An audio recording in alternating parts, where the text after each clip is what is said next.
You know, they say you can't take it with you. And that's true. But what they don't tell you is that you can sure as hell decide who doesn't get to take it after you're gone. My name is Grandfather Luke, and if you're listening to this, then my attorney has played this recording, and my will has just been read. Which means my family is currently sitting in a room, probably in this very house, learning the truth about what I really thought of them. I can almost hear the silence, a thick, heavy thing, broken only by the sound of their own greed crumbling to dust. See, I loved my family. God knows I did. I built this fortune, this empire of bricks and mortar and stocks and bonds for them. I thought it was my legacy. But in the last 5 years of my life, I came to a chilling realization. I hadn't built a legacy, I'd built a feeding trough. And my children, my grandchildren, they weren't my heirs. They were vultures, perched on the power lines of my life, just waiting for me to stumble and fall so they could pick my bones clean. It started subtly, as these things often do. A comment here, a question there. My eldest grandson, David, he was the first to really show his hand. We were right here in this study, and he was admiring this very silver letter opener you're holding, Franklin. He picked it up, felt the weight of it in his hand, and he said, "This is solid, Granddad, real silver, must be worth a pretty penny. You know, the market for antique silver is just skyrocketing." It wasn't admiration in his voice, it was an appraisal. I felt a cold knot tighten in my stomach, a premonition of what was to come. I just smiled and said, "It served me well for 40 years, David. Some things have value beyond their price." He just shrugged, that dismissive, arrogant shrug of the young who think they know the cost of everything and the value of nothing. He had no idea that simple comment, that casual appraisal of my life, would be the first entry in a ledger that would ultimately cost him everything. Then came the demands, masked as requests for loans that everyone knew would never be repaid.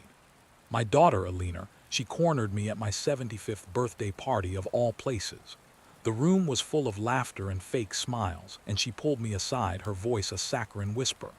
"Daddy," she said, "you know how much Jason's new business means to us. It's a sure thing, a guaranteed success. We just need a little seed capital, just 200,000 to get it off the ground. You'll get it back with interest, I promise." I looked into her eyes that were so like her mother, and I saw only calculation. I remembered that same look when she was 16 and wanted a new car, a desperate, hungry need. But back then it was for a car. Now it was for $250,000. And when I hesitated, when I dared to ask about a business plan, her face hardened. "Fine," she snapped, the mask slipping completely. "If you don't want to help your own family, just say so. Don't pretend it's about business." She stormed off, and I stood there, a hollowed-out feeling in my chest, the happy birthday chorus still echoing in my ears. I funded that business, Franklin. I wrote the check. And do you know what Jason did with it? He bought himself a sports car. The business failed in 6 months. That $200,000 became another line in my ledger, a debt of ingratitude that festered in my soul. But the final straw, the moment that broke the old man's back and made me decide to craft a will that would be my last great lesson to them, it was Christmas. Last Christmas. They were all here gathered around this very tree, the air thick with the smell of pine and hypocrisy. The gifts they gave me were thoughtless, expensive trinkets, a gold-plated pen, a silk scarf I would never wear, clearly bought with my own money, a hollow gesture required by the season. But what they wanted from me, that was a different story. The gifts I gave were never enough. My granddaughter, Chloe, she was 22, and she'd been dropping hints for months about a new luxury convertible. She tore open the envelope from me, her eyes gleaming with anticipation, and found the keys to a sensible, safe, reliable sedan. Her face fell. It was like I'd handed her a box of dirt. "A sedan," she said, her voice dripping with disgust. "Grandfather, I can't be seen in this. It's so ordinary." Her father, my son Robert, just chuckled and patted her shoulder. "Now, Chloe, be grateful for what your grandfather gave you," he said, but his eyes met mine and they were laughing, complicit in her entitlement. And that's when I knew. I knew with a certainty that chilled me to the bone. They didn't love me. They loved what I could give them. I was just the keeper of the vault, a walking, talking wallet, and my time was almost up. So I started my project, my masterpiece. While they were out living their lives, spending money they hadn't yet earned, I was right here at this desk. I went back through decades of checkbooks, credit card statements, old diaries. I reconstructed every single gift, every dollar I had ever given them. I assigned a value to it all, not just the monetary value, but a value for the love and hope that had been attached to it, a value for the betrayal that followed. That sedan for Chloe, $35,000. The loan for Jason's non-existent business, $200,000. The time David asked for $10,000 for a vacation to de-stress, and then posted pictures from Bora Bora the next week. Another $10,000. I listed it all. I created a balance sheet for their affection, and for every one of them the balance was catastrophically in the red. And then I did the math. I took the total value of my estate and I subtracted their lifelong tab. For some of them there would be nothing left. Nothing but the cold, hard numbers staring back at them, a testament to their own avarice. I was no longer just grandfather Luke. I was the accountant of their souls, and I was about to present them with the final, unforgiving audit. The day I finished the ledger, I felt a peace I hadn't known in years. I called Franklin, my attorney, a man of impeccable discretion and stone-cold integrity. I handed him the document, a thick, heavy binder filled with the evidence of my family's decay. He read it through, his face an unreadable mask, and when he finished, he looked at me over his glasses. "Luke," he said, his voice low and serious, "this will, it's going to start a war. They will tear each other apart." I looked out the window at the garden my wife, Rose, had loved so much. "No, Franklin," I said, my voice steady as granite. "They already have. This is just the armistice, on my terms." He nodded slowly, understanding. He had seen them in action, the whispered questions about my health, the subtle probing about the will's contents. He knew the landscape of this particular battlefield. We signed the documents right here, and as I put pen to paper, I didn't feel like a vengeful old man. I felt like a judge delivering a long overdue sentence. The last year of my life was a strange sort of theater. Knowing what was coming, I watched them with a new, detached clarity. I saw the avarice in their eyes when they looked at this house. I heard the greed in their voices when they asked, yet again, for a little help. And I gave it to them. I became the indulgent patriarch they always wanted me to be. I wrote the checks.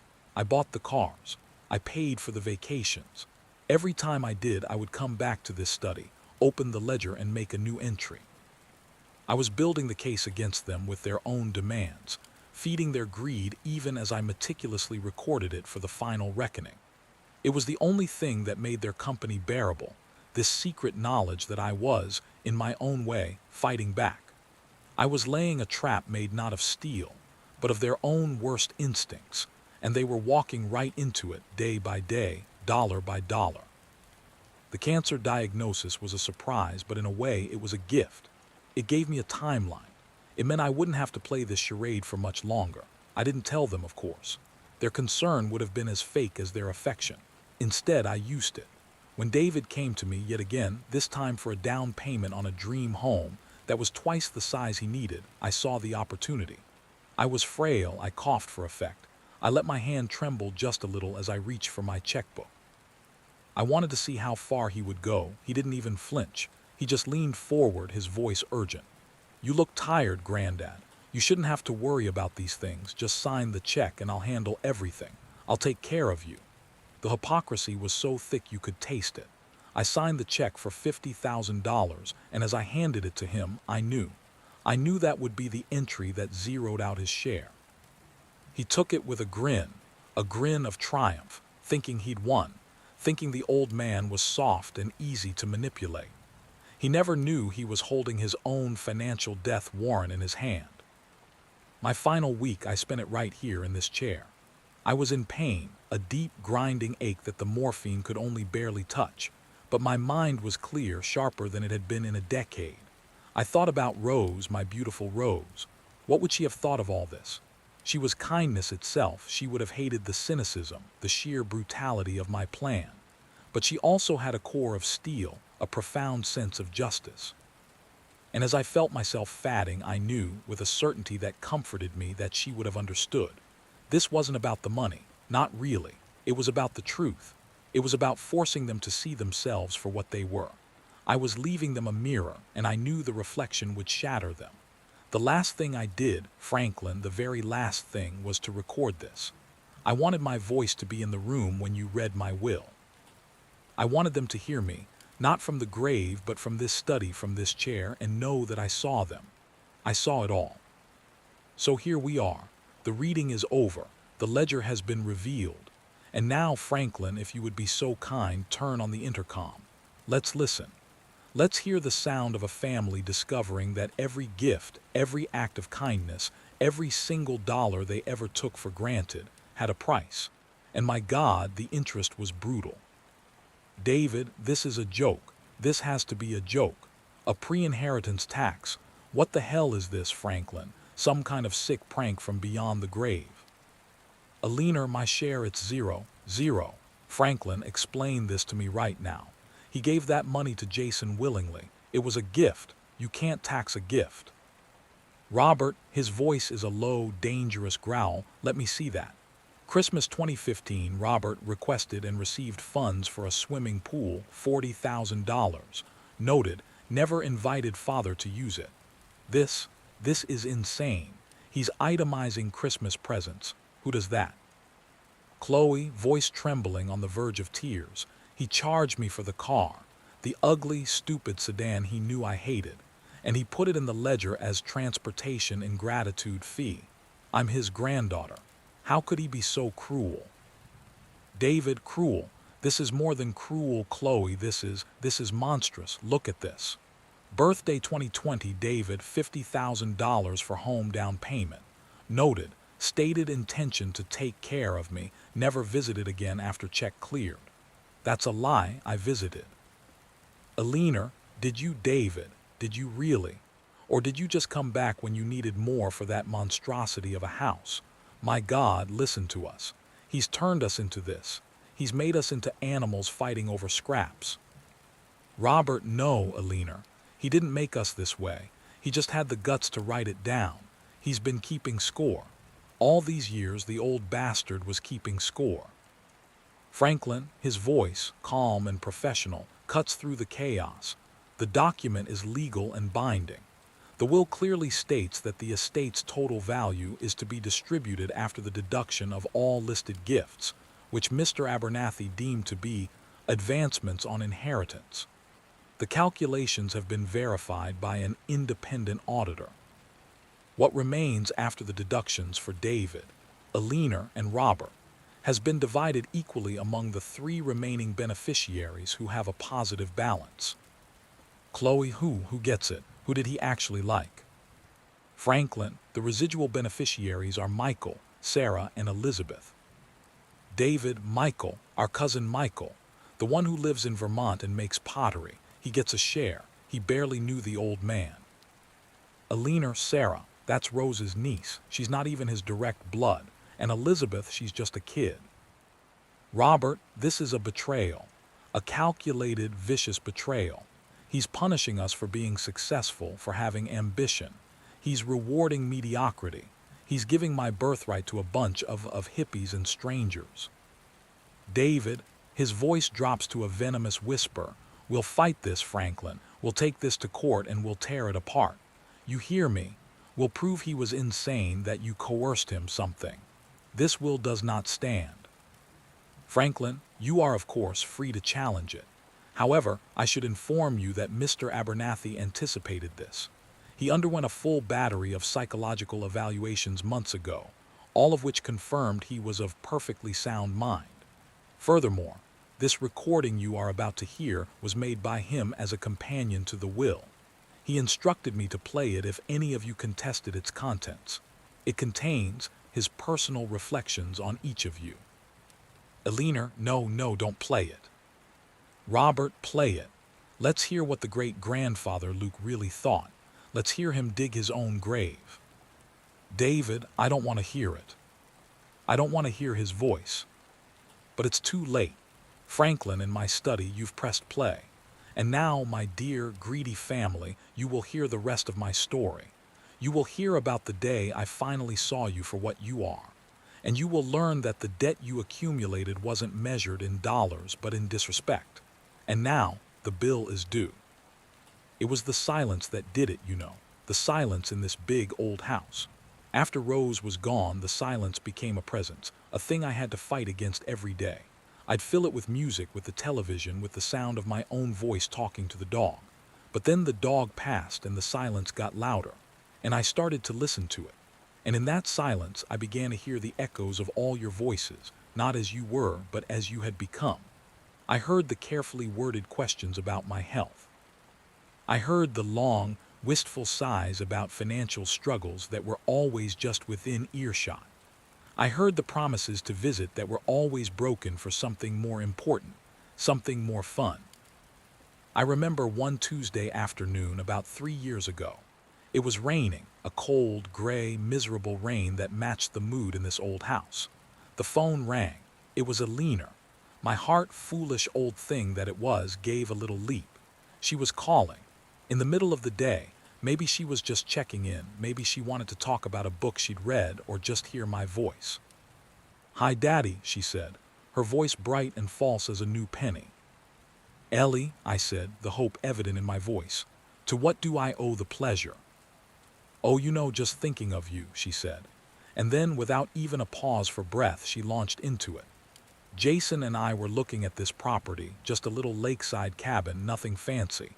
A place to get away, The price is a steal, but we'd need to move fast. We're just a little short on the down payment. The hope curdled in my chest, turning into something sour and familiar. I didn't speak. I just listened to the rain patter against the window. "Daddy, are you there? It would just be a loan, of course. We'd pay you back with interest." I found my voice, but it wasn't my own. It was the voice of the man they had created, flat and empty. "How much, Alina?" "Just 250,000, she said, as if she were asking for $20 for gas. "It's a wonderful investment, Daddy. You'll see." An investment, that's what I was. That's all I was. A return on their emotional investment. I closed my eyes and I saw her as a little girl, sitting on my lap, her small hands patting my face, telling me I was the best daddy in the whole world. That little girl was gone. This woman on the phone was a stranger. "I'll have Franklin draw up the papers," I said, my voice a ghost. "Oh, thank you, Daddy. You're the best. I'll call you next week. We'll have lunch." She never called for that lunch. I saw the pictures of the little lakeside cabin on their social media a month later. It was a 4,000 square foot mini mansion with a 3-boat slip. They never invited me to see it, not once. That Tuesday afternoon in the rain-soaked silence was the day I truly understood. I was a line of credit, a human ATM, and my password was the word Dad. But David's betrayal was somehow colder, more clinical. He was always the smart one, the one with the head for numbers. He should have seen this coming. He came to me 6 months ago here in the study. He didn't bother with small talk. He spread architectural plans out on my desk, his eyes shining with a fervor that had nothing to do with me. "Granddad, look, this is it, the future. A development, 12 luxury homes on the old Henderson field. The profit margin is obscene, but I need capital, serious capital."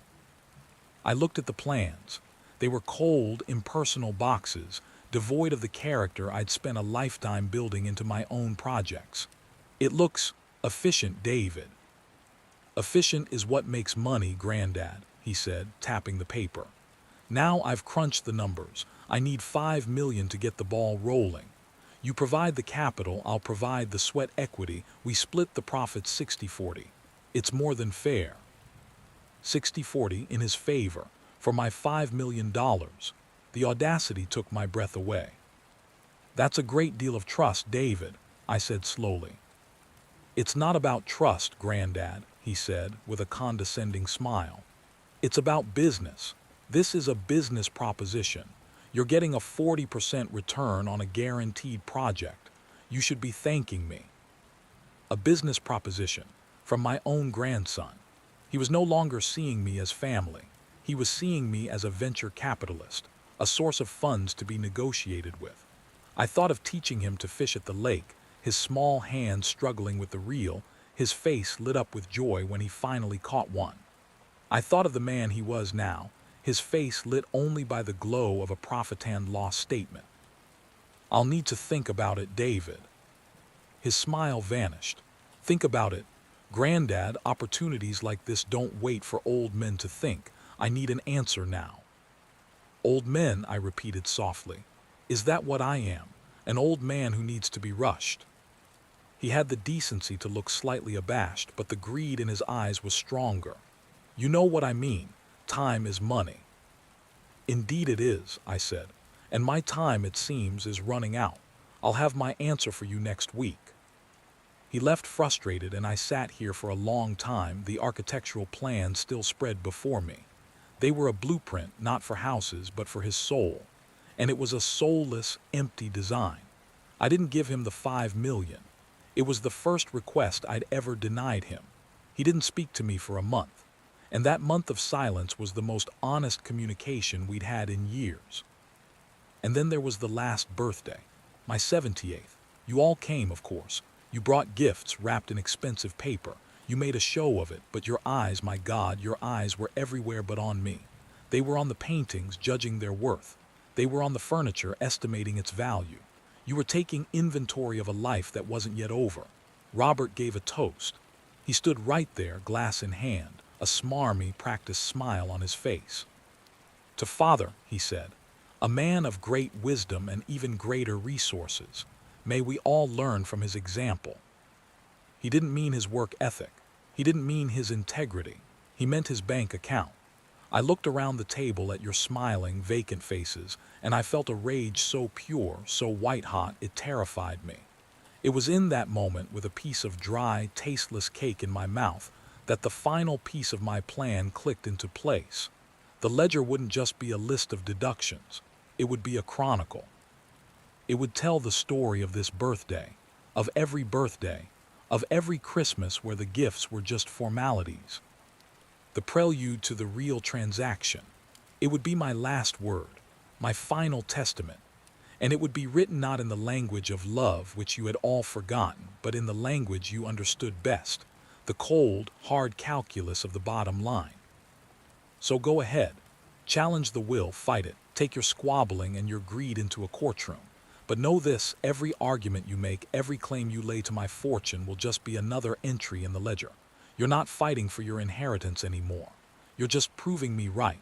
You're adding posthumous interest to a debt you can never repay. The reading is over. The truth is out. Now get out of my house." David, he was a madman, a bitter, lonely old madman. This changes nothing. Franklin, I want to see those psychological reports. I want my own experts to look at them. This is not over. Eleanor, weeping openly now, he hated us. All this time he hated us. How could he, after everything after all I did for him? Robert, what did you ever do for him, Eleanor? What did any of us do besides take? He's right. My God, he's right. We're a bunch of goddamn vultures. David, don't you dare. Don't you dare side with him, Robert. This is what he wanted. He wanted to turn us against each other. He's puppeteering us from the grave. Franklin, his voice remains impossibly calm. The documents are available for your review. The estate, however, is now frozen pending the resolution of any challenges. The residual beneficiaries have been notified. My duties, as per your father's instructions, are now complete. I will show myself out. Chloe, her voice small and broken, he heard me. That day with the car, he was in the hallway. He heard me say it was ugly. I didn't mean it, not like that. Robert, yes, you did, Chloe. We all meant it, every single time. We meant every greedy, grasping, ungrateful word. He didn't just keep a ledger, David. He kept a record of our souls, and according to his math, we're all bankrupt. You're still here. I suppose I'm not surprised. The truth is a messy thing, isn't it? It doesn't clean up nicely, it stains. And what I just gave you, it's a truth that will leave a permanent mark on every single one of you. I can feel you in this room even now. I can feel your anger, your confusion, your sheer incandescent rage. It's radiating off you like heat. You thought this was over. Oh, my dear children, this is only the beginning. Franklin has left the building. He's done his duty. He's delivered my message, and now you're alone. Just you and the ghost of me and the four walls of a house that none of you will ever own. I want you to look around, really look. See the patina on the woodwork, I applied that by hand. See the way the light falls through that stained glass window. Your mother and I spent a month choosing that pattern. Every brick, every wire, every blade of grass on the lawn, it has my fingerprint on it. It has my sweat in it. And you thought you could just walk in and take it as if it were your birthright. You believed your right to this legacy was written in your blood, but you forgot that legacies aren't claimed, they're earned. And you all failed the final exam. Now the real performance begins. The masks are off. The pretense of family is gone, shredded by my ledger. What's left is the raw, ugly core of what you really are. And I have a front row seat. Go on, don't mind me. I'm just the dead guy. Give me a show. David, a low, guttural sound of fury. He can't do this. He can't. I'll burn this place to the ground before I let that potter in Vermont have a single stick of furniture from this house. Alina, her voice is shredded, hysterical. Burn it. Don't be a fool, David. That's still value. That's still money. We have to be smart about this. We have to think. Robert, he lets out a hollow, humorless laugh. Think. About what, Ellie? About how to overturn a will that meticulously documents every time we spit in our father's face. He's outmaneuvered us from the grave. It's actually brilliant. It's the most brilliant, terrible thing I've ever seen. Chloe, stop it. Just stop it. All of you, can't you see what's happening? He's watching us. He's probably got cameras in here right now laughing at us. This is what he wanted. He wanted us to turn on each other. David, he doesn't have cameras. Chloe, he's dead. And if he did, I'd rip them out of the walls. He paces, his footsteps heavy on the Persian rug. Franklin said there were other beneficiaries. Michael, Sarah, Elizabeth. Who the hell is Elizabeth? Alina, Aunt Margaret's granddaughter. She's, 16? She met father twice. And she gets a share of my money. The money that was supposed to put Jason's children through college. Robert, it was never your money, Alina. That's the point he was hammering into our thick skulls. It was always his money. We just acted like it was ours. My God, the swimming pool entry, he was right. I never invited him over, not once. I told the kids we couldn't because Grandpa was too old and the noise would bother him. He sinks into a leather armchair, the fight draining out of him. I was ashamed of my own father, ashamed of his old-fashioned ways, his simple pleasures. I thought he'd cramp my style. David, well, boo-hoo, Robert. We've all got regrets. I'm not going to let mine cost me $5 million. There has to be a loophole. There's always a loophole. He strides to the mahogany bookshelf, running his hand over the spines as if he owns them. The pre-inheritance tax, it's a cute name, but it's not a real legal concept. It's just a list of gifts. Gifts are irrevocable. You can't retroactively tax a gift. Alina, he didn't call it a tax in the legal sense, you idiot. He called it an advancement on inheritance. It's an accounting method, a calculation. He calculated our shares after deducting what he'd already given us. It's cold, but it's mathematically sound. David, mathematically sound. Are you listening to yourself?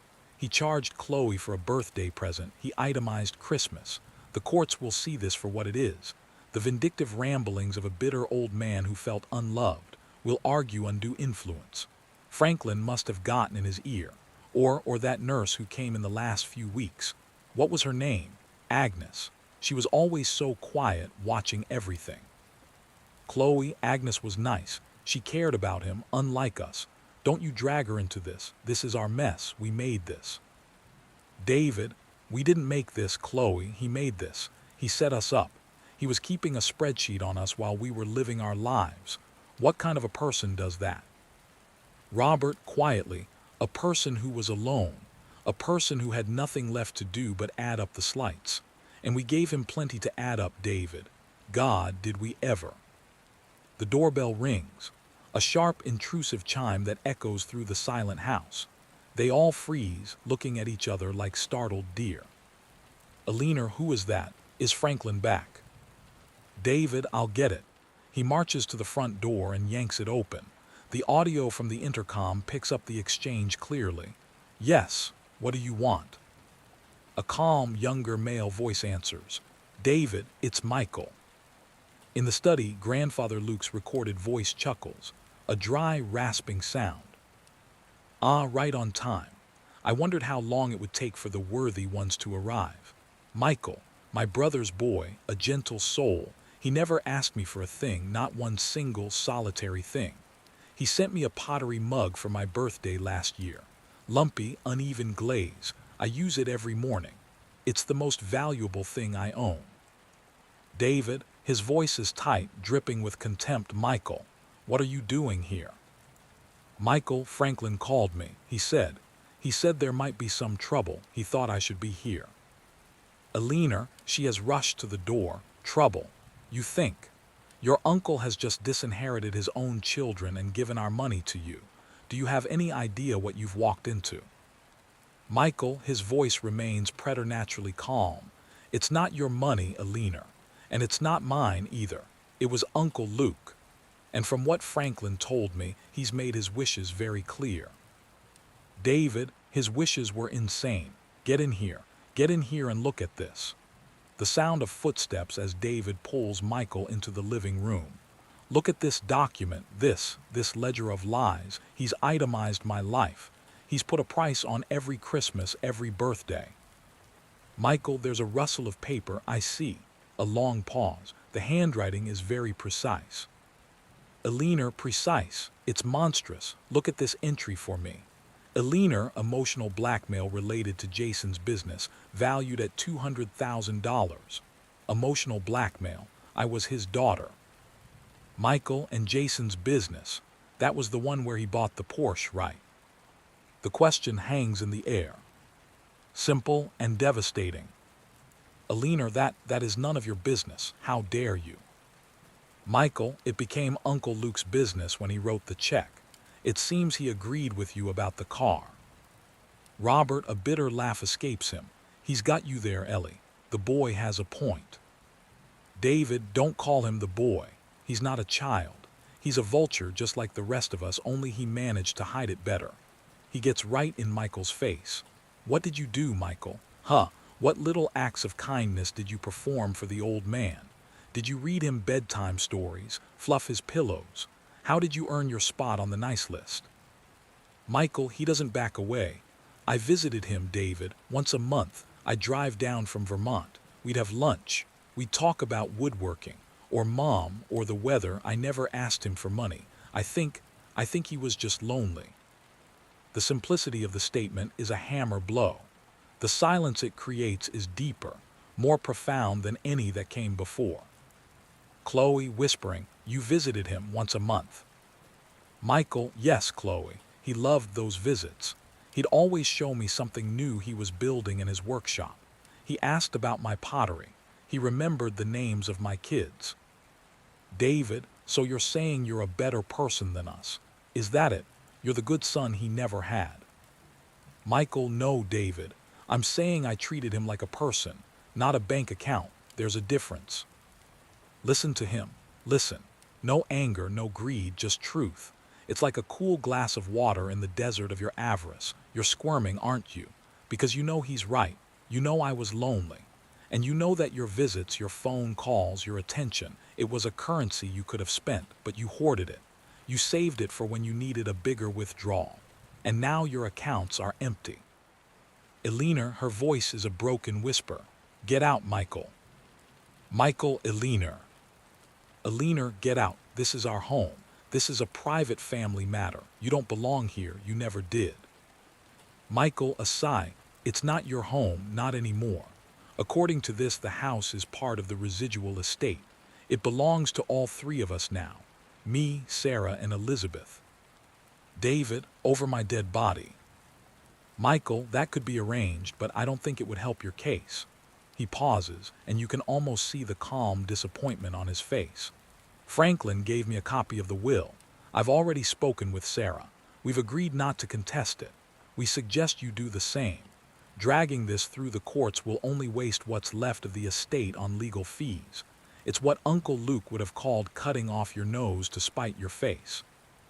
David, get out now before I throw you out. the sound of a scuffle, a grunt, and then Robert's voice, sharp and commanding. Robert, David, enough, he's right. Fighting this is exactly what the old man expected. It's the final, predictable act in this pathetic play. Michael, you should go.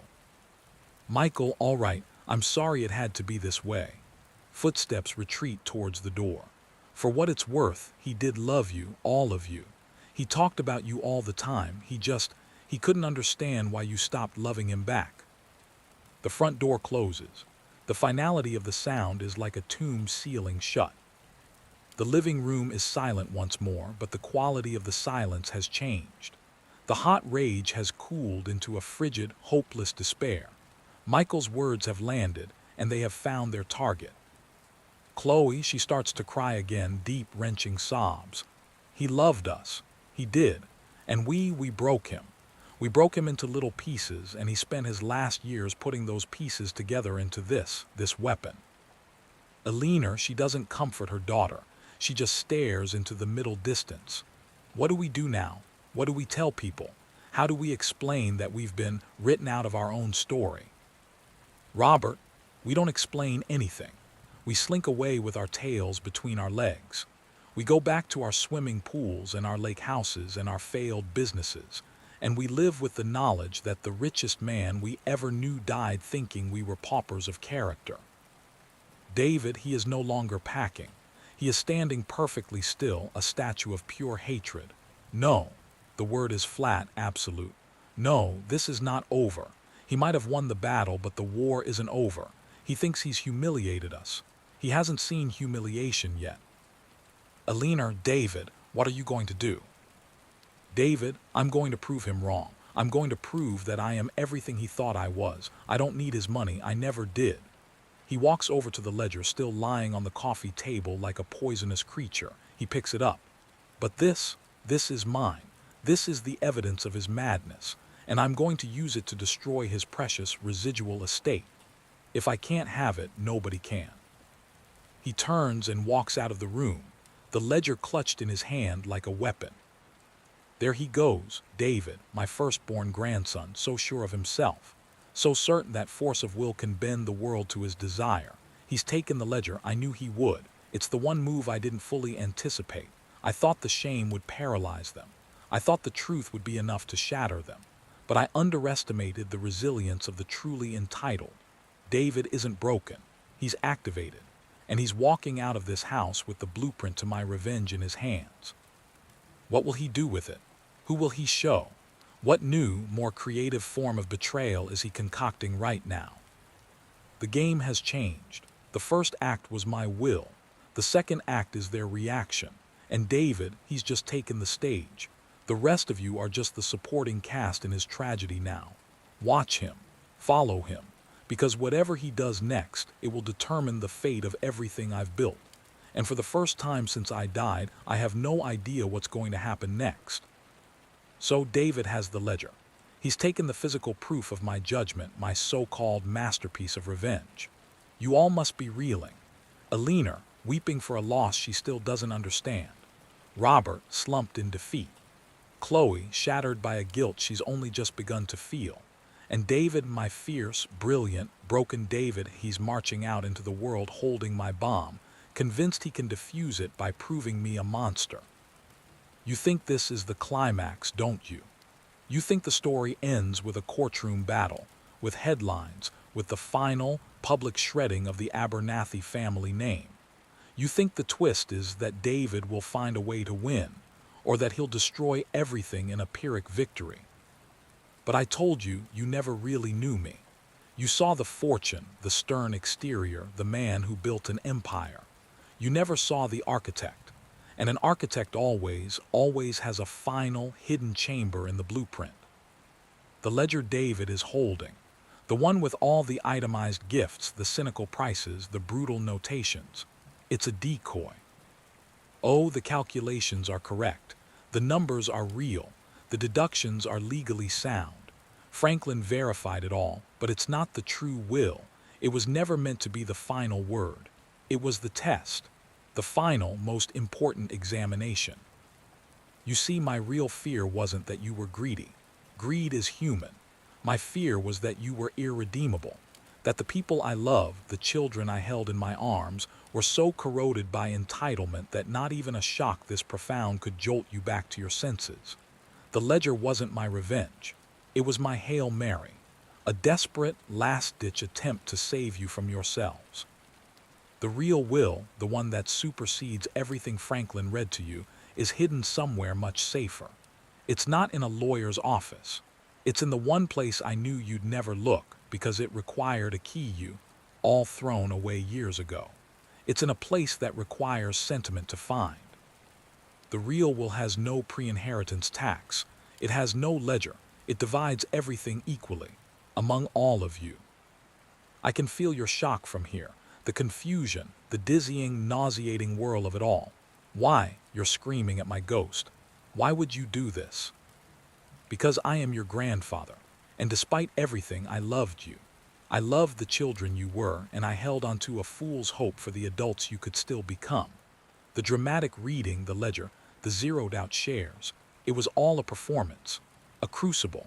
I wanted to force you to look into the abyss of your own making. I wanted to see what you would do when you thought all was lost. I needed to know if there was a shred of the family I raised left in that room. And I was watching. Oh, not with cameras. I don't need cameras. I have something far more reliable. Agnes. You were so quick to dismiss her, David. The quiet nurse. Agnes wasn't just a nurse. She is my oldest friend, a retired clinical psychologist I hired not to care for my body, but to be my witness. She was my eyes and ears. She's been in the hallway this entire time, listening to every word you've said. Her report to the trustees of my real estate plan will determine everything. The real inheritance is held in a blind trust. The trustees, Agnes, Franklin, and Michael, have the sole discretion to distribute it. Their instructions are simple. Monitor the family's reaction for 1 full week after the reading of the decoy will. If in that time they observe genuine remorse, a willingness to accept responsibility, a move towards reconciliation, the trust dissolves and the full, equal shares are distributed. No penalties, no taxes, just a clean slate. But if the family descends into litigation, blame, and further greed, if David uses that ledger to attack Michael, Sarah, and Elizabeth, then the entire estate, every last dollar, every stock, this house, everything, is immediately and irrevocably donated to charity. The Abernathy fortune would vanish from the earth, and your one chance at redemption would be lost forever. You wouldn't just be poor. You would be the reason our family's legacy was erased. This was never about punishing you. It was about giving you a choice, the most important choice of your lives.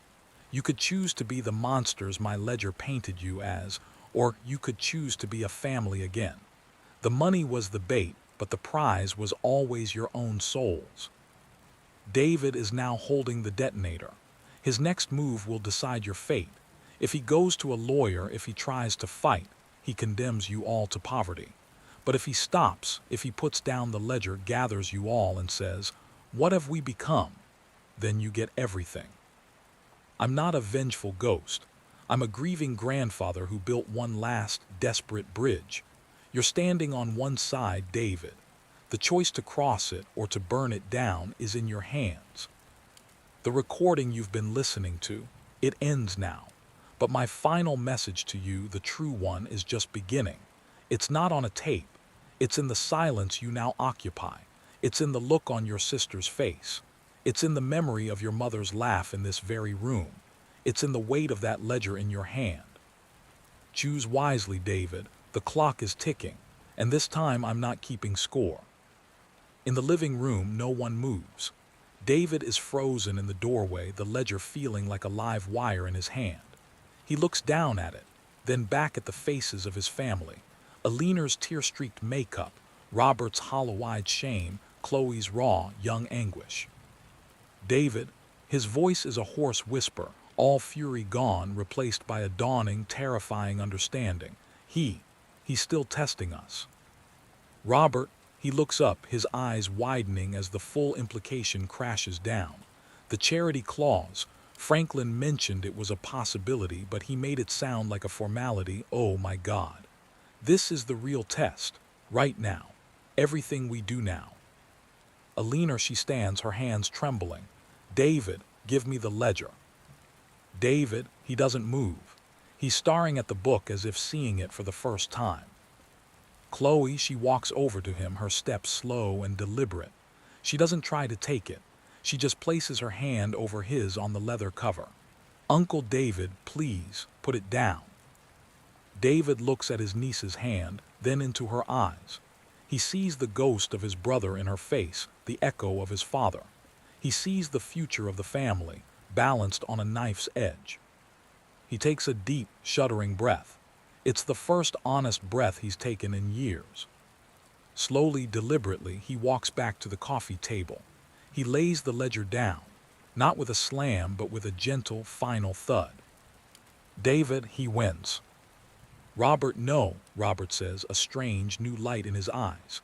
No, David, I think for the first time we might. They stand there, the four of them, gathered around the coffee table, not as heirs to a fortune, but as survivors of a shipwreck, washed up on a shore they never knew existed. The ledger lies between them, its power neutralized, its purpose finally, truly served. In the hallway, just out of sight, Agnes the nurse allows a small, sad smile to touch her lips. She quietly removes a small digital recorder from her pocket, clicks it off, and slips it away. She pulls out her phone and types a single, predetermined message to Franklin and Michael. Phase 1 complete. The bridge is still standing. The game is over. The lesson has been delivered. And in the quiet of the old house, for the first time in a very long time, there is not the silence of emptiness, but the silence of a chance beginning.